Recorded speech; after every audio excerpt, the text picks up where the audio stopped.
dentro de las ciudades tienen lugar procesos atmosféricos locales, es decir, que son propios de las grandes orbes, de las grandes ciudades. Y quiero comentarles algunas de las causas para que esto suceda. Por ejemplo, el reemplazo de los suelos naturales por suelos construidos, o la generación de residuos, o la liberación de lo que se llama calor antropogénico, es decir, el calor generado por la actividad humana. Estos procesos atmosféricos, que como ya dijimos son típicos de las grandes ciudades, conforman en su conjunto un fenómeno que se llama la isla urbana de calor.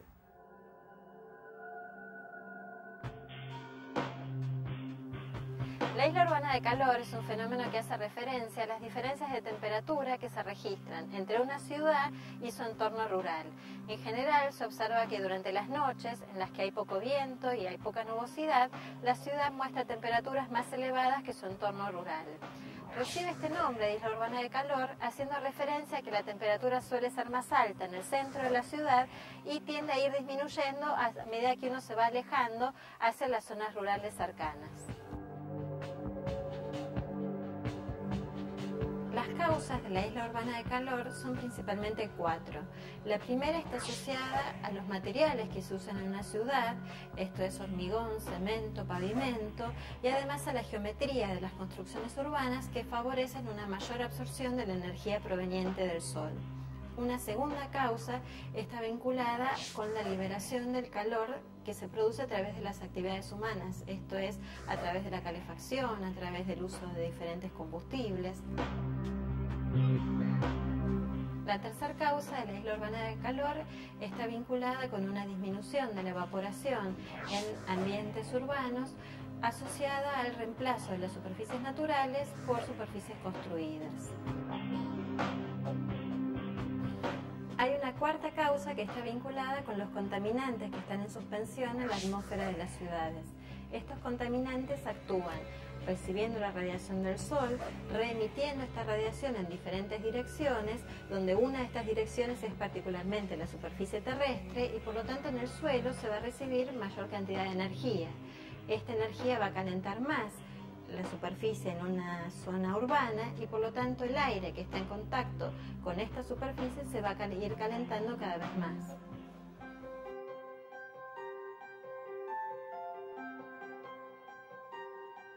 La intensidad de la isla de calor se evalúa como la diferencia entre la temperatura medida en el centro de la ciudad y la temperatura medida en una localidad rural cercana.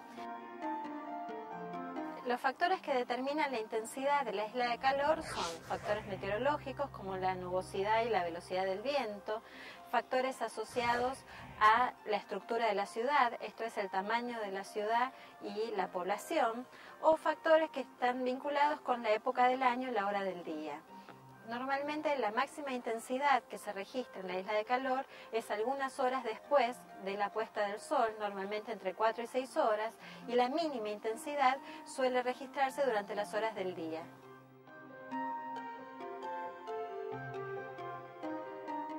La isla urbana de calor produce efectos meteorológicos, económicos y hasta biológicos, y en todos los casos produce impactos positivos y negativos. Vamos a ver ahora cuáles son esos efectos. Desde el punto de vista meteorológico, una de las consecuencias de la isla urbana de calor está asociado al aumento de la precipitación en zonas urbanas comparado con el entorno rural. La isla urbana de calor actúa de forma tal que el aire más cálido que está sobre la atmósfera de la ciudad es forzado a ascender al tener mayor temperatura. En este proceso de ascenso se va enfriando y actúa haciendo que la humedad que contiene condense y dé origen a nubes y precipitación. Este aire que está forzado a ascender es normalmente reemplazado por una brisa de aire más fresco que llega a la ciudad proveniente desde las zonas rurales cercanas. Las consecuencias socioeconómicas se traducen en modificaciones en los requerimientos de energía en ambientes urbanos. En el invierno, las mayores temperaturas que se registran en una ciudad hacen que las necesidades de energía para calefacción sean menores y por lo tanto es un impacto beneficioso. Pero como contraparte, durante el verano, mayores temperaturas van a estar asociadas a un mayor requerimiento de energía para aumentar la refrigeración. Uno de los impactos negativos de la isla urbana de calor está asociado a los efectos sobre la salud. En esta figura se presenta la evolución del número de muertes en la ciudad de Buenos Aires en función de los valores de la temperatura. Lo que se observa es que a medida que la temperatura aumenta, el número de muertes va disminuyendo porque hay menor riesgo de enfermedades cardiovasculares y respiratorias. Esto sucede hasta que la temperatura aumenta hasta un nivel tal, hasta una temperatura crítica determinada, en el que comienzan los efectos de un estrés térmico sobre la población en riesgo, de forma tal que, pasada esta temperatura umbral, el número de muertes comienza a aumentar. El hombre, desde la ciencia, trata de aminorar el impacto que se genera sobre la naturaleza cada vez que produce algo. Y por eso en esta última parte de Explora quiero presentar una disciplina singular. Se llama bioarquitectura o diseño bioambiental. Vamos a consultar ahora a la arquitecta egresada de la Universidad de Buenos Aires, Silvia de Schiller, y ella nos va a explicar que los edificios nunca son inocentes. La edificación siempre altera el medio ambiente y el clima.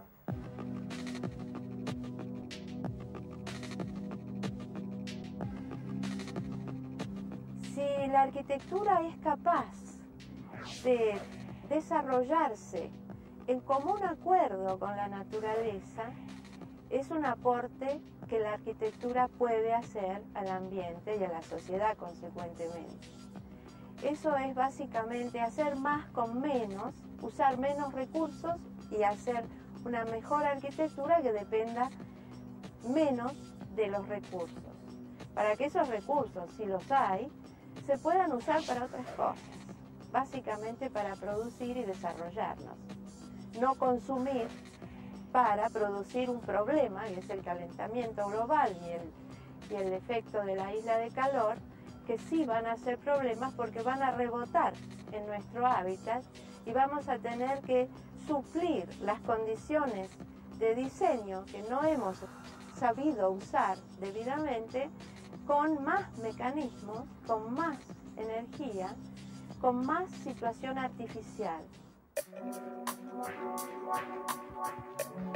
Los edificios impactan, no son inocentes. Los edificios siempre modifican el clima y el medio en el cual se encuentran. La manera en que impactan es lo que tratamos de evidenciar y de enseñar en nuestra arquitectura bioambiental.